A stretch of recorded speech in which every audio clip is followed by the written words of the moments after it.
마태복음 10장. 예수께서 그의 12제자를 부르사 더러운 귀신을 쫓아내며 모든 병과 모든 약한 것을 고치는 권능을 주시니라. 12사도의 이름은 이러하니 베드로라 하는 시몬을 비롯하여 그의 형제 안드레와 세베대의 아들 야고보와 그의 형제 요한, 빌립과 바돌로메, 도마와 세리마테, 알페오의 아들 야고보와 다데오, 가나나인 시몬 및 가룟 유다 곧 예수를 반자라.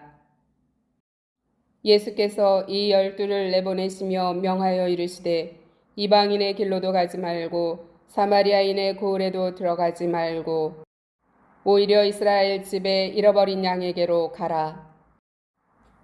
가면서 전파하여 말하되 천국이 가까이 왔다 하고 병든 자를 고치며 죽은 자를 살리며 나병 환자를 깨끗하게 하며 귀신을 쫓아내되 너희가 거저 받았으니 거저 주라. 너희 전대에 금이나 은이나 동을 가지지 말고 여행을 위하여 배낭이나 두벌 옷이나 신이나 지팡이를 가지지 말라. 이는 일꾼이 자기의 먹을 것 받는 것이 마땅함이라. 어떤 성이나 마을에 들어가든지 그 중에 합당한 자를 찾아내어 너희가 떠나기까지 거기서 머물라. 또 그 집에 들어가면서 평안하기를 빌라. 그 집이 이에 합당하면 너희 빈 평안이 거기 임할 것이요 만일 합당하지 아니하면 그 평안이 너희에게 돌아올 것이니라. 누구든지 너희를 영접하지도 아니하고 너희 말을 듣지도 아니하거든 그 집이나 성에서 나가 너희 발에 먼지를 떨어버리라. 내가 진실로 너희에게 이르노니 심판날에 소돔과 고모라 땅이 그 성보다 견디기 쉬우리라. 보라, 내가 너희를 보냄이 양을 이리 가운데로 보냄과 같도다. 그러므로 너희는 뱀같이 지혜롭고 비둘기같이 순결하라. 사람들을 삼가라. 그들이 너희를 공회에 넘겨주겠고 그들의 회당에서 채찍질하리라. 또 너희가 나로 말미암아 총독들과 임금들 앞에 끌려가리니 이는 그들과 이방인들에게 증거가 되게 하려 하심이라. 너희를 넘겨줄 때에 어떻게 또는 무엇을 말할까 염려하지 말라. 그때 너희에게 할 말을 주시리니 말하는 이는 너희가 아니라 너희 속에서 말씀하시는 이 곧 너희 아버지의 성령이시니라. 장차 형제가 형제를 아버지가 자식을 죽는 데에 내주며 자식들이 부모를 대적하여 죽게 하리라. 또 너희가 내 이름으로 말미암아 모든 사람에게 미움을 받을 것이나 끝까지 견디는 자는 구원을 얻으리라. 이 동네에서 너희를 박해하거든 저 동네로 피하라. 내가 진실로 너희에게 이르노니 이스라엘의 모든 동네를 다 다니지 못하여서 인자가 오리라. 제자가 그 선생보다 또는 종이 그 상전보다 높지 못하나니 제자가 그 선생 같고 종이 그 상전 같으면 족하도다. 집주인을 바알세불이라 하였거든 하물며 그 집 사람들이랴. 그런즉 그들을 두려워하지 말라. 감추인 것이 드러나지 않을 것이 없고 숨은 것이 알려지지 않을 것이 없느니라. 내가 너희에게 어두운 데서 이르는 것을 광명한 데서 말하며 너희가 귓속말로 듣는 것을 집 위에서 전파하라. 몸은 죽여도 영혼은 능히 죽이지 못하는 자들을 두려워하지 말고 오직 몸과 영혼을 능히 지옥에 멸하실 수 있는 이를 두려워하라. 잠새 2마리가 한 아사리온에 팔리지 않느냐. 그러나 너희 아버지께서 허락하지 아니하시면 그 하나도 땅에 떨어지지 아니하리라. 너희에게는 머리털까지 다 세신바 되었나니 두려워하지 말라. 너희는 많은 참새보다 귀하니라. 누구든지 사람 앞에서 나를 시인하면 나도 하늘에 계신 내 아버지 앞에서 그를 시인할 것이요 누구든지 사람 앞에서 나를 부인하면 나도 하늘에 계신 내 아버지 앞에서 그를 부인하리라. 내가 세상에 화평을 주러 온 줄로 생각하지 말라. 화평이 아니요 검을 주러 왔노라. 내가 온 것은 사람이 그 아버지와 딸이 어머니와 며느리가 시어머니와 불화하게 하려 함이니 사람의 원수가 자기 집안 식구리라. 아버지나 어머니를 나보다 더 사랑하는 자는 내게 합당하지 아니하고 아들이나 딸을 나보다 더 사랑하는 자도 내게 합당하지 아니하며 또 자기 십자가를 지고 나를 따르지 않는 자도 내게 합당하지 아니하니라. 자기 목숨을 얻는 자는 잃을 것이요 나를 위하여 자기 목숨을 잃는 자는 얻으리라. 너희를 영접하는 자는 나를 영접하는 것이요 나를 영접하는 자는 나를 보내신 이를 영접하는 것이니라. 선지자의 이름으로 선지자를 영접하는 자는 선지자의 상을 받을 것이요 의인의 이름으로 의인을 영접하는 자는 의인의 상을 받을 것이요 또 누구든지 제자의 이름으로 이 작은 자 중 하나에게 냉수 한 그릇이라도 주는 자는 내가 진실로 너희에게 이르노니 그 사람이 결단코 상을 잃지 아니하리라 하시니라. 마태복음 10장에서 예수께서는 12사도를 부르십니다. 축사와 치유의 권능을 부여하시고 이스라엘 각지로 순회 전도를 떠나도록 파송하시면서 교훈을 주십니다. 예수께서 12제자로 부르신 명단을 살펴보면 특별히 주목받을 만큼 뛰어난 경력과 지식의 소유자가 발견되지 않습니다. 세상에서 일꾼들을 선택할 때는 우선 출신 배경이나 학벌 등을 기준으로 삼습니다. 그러나 주님은 세상적인 기준을 완전히 탈피하고 전혀 새로운 기준으로 천국 일꾼들을 선택하셨습니다. 예수께서 갈릴리 전역을 두루 다니시며 가르치시고 천국 복음을 전파하시고 각종 병자들을 치유하는 사역을 하셨지만 목자 없는 양과 같은 수많은 무리들을 혼자서 다 감당하실 수는 없으셨습니다. 따라서 앞장인 9장의 마지막 37, 38절에서 예수께서는 추수할 것은 많되 일꾼은 적다고 하시며 추수할 일꾼이 더욱 필요함을 시사하셨습니다. 이러한 배경 속에서 예수께서는 추수할 일꾼들, 곧 천국 복음의 사역을 감당할 사도들을 세우시고 파송하신 것입니다.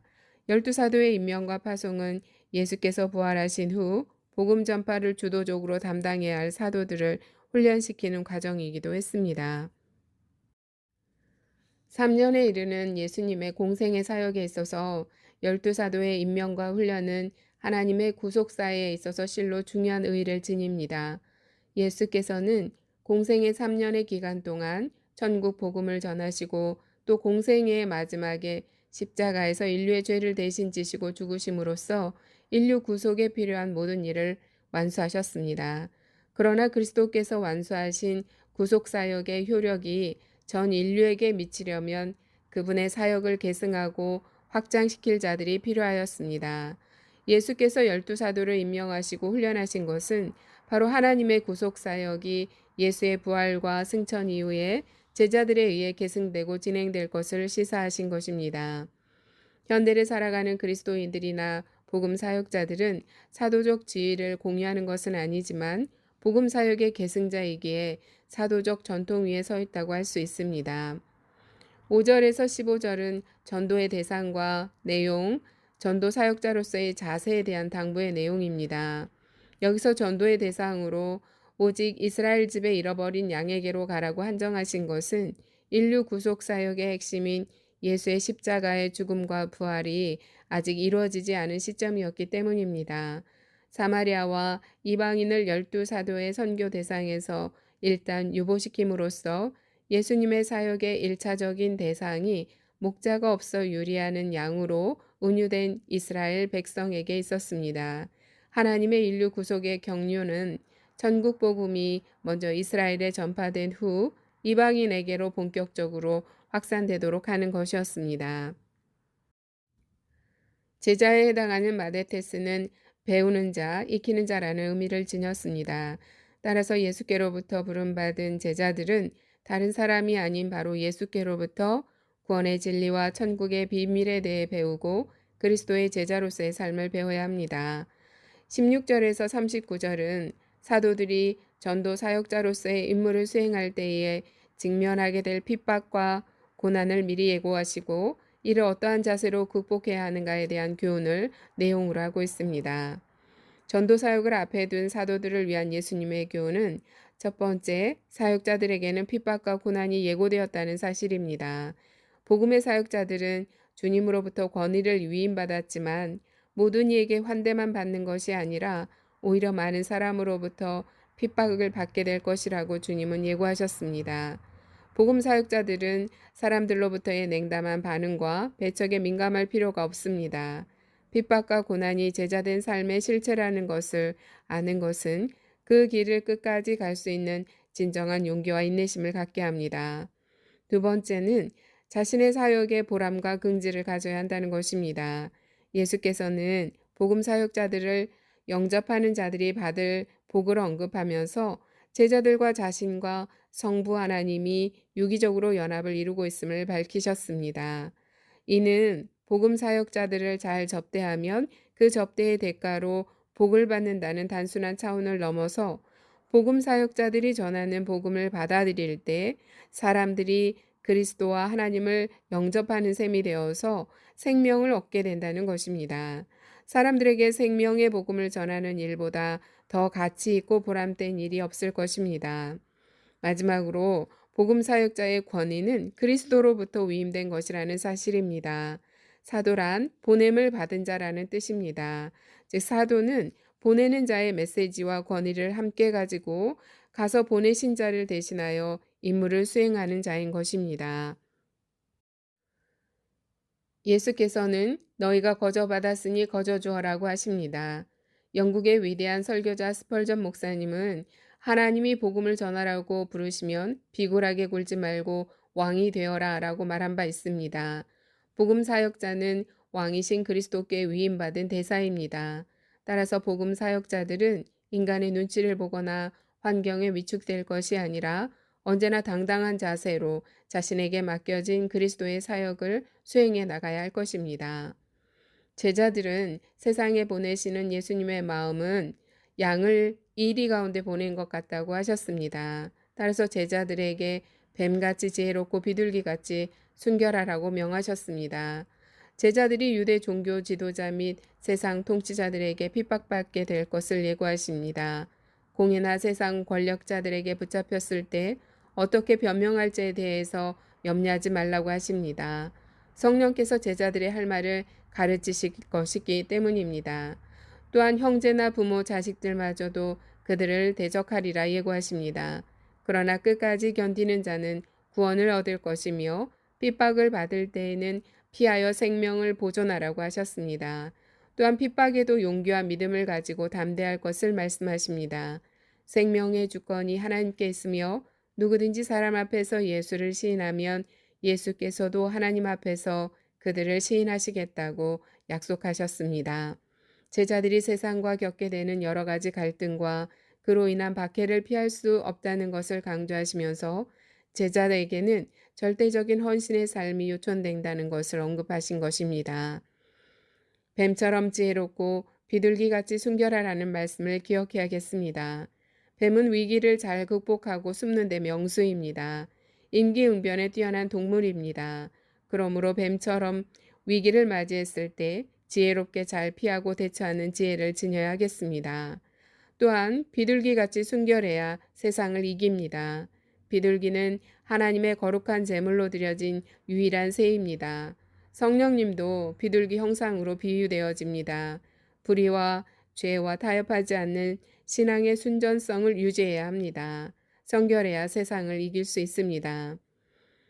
빌립보서 2장 15절을 보면 이는 너희가 흠이 없고 순전하여 어그러지고 거스리는 세대 가운데서 하나님의 흠없는 자녀로 세상에서 그들 가운데 빛들로 나타내며 라고 말씀합니다.